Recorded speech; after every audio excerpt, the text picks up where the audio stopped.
Working in the summer, my job was carrying bricks for the bricklayers. I didn't even lay bricks, I just carried the bricks. So you can imagine how much fun that was in the summer. And I remember driving home and listening to the guy on the radio, and I thought, man, that's a job I'd like. Look, he's sitting down, he's probably drinking a Dr. Pepper in an air-conditioned studio playing music. I can do that.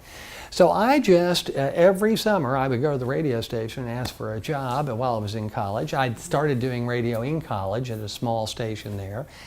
It was very small. It was a 10-watt station. The signal barely got off the, antenna.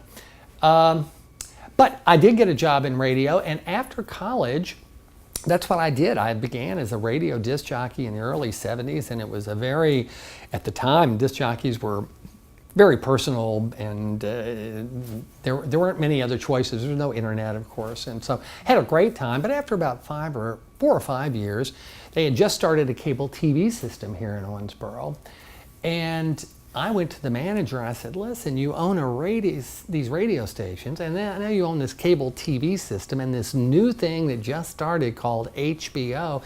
You want people to buy this. You got a radio station, why don't you need a marketing director. And they would make radio commercials selling cable TV, and on cable TV they could do TV commercials promoting your radio station. Why aren't you doing this? They said, that's a great idea. Who can we get? I said, it's me, and here's my... So I did that for about 6 years and really got involved in the community at that time. And in fact, one of the things that I did, I went to a meeting called the Rooster Booster Breakfast. All of the people that were there were probably 50 or 60 people there, and they were all white, fat bankers, really. That was about most of them, because there were no women. I don't think there were any women there when I started attending, like in 1975 or 76.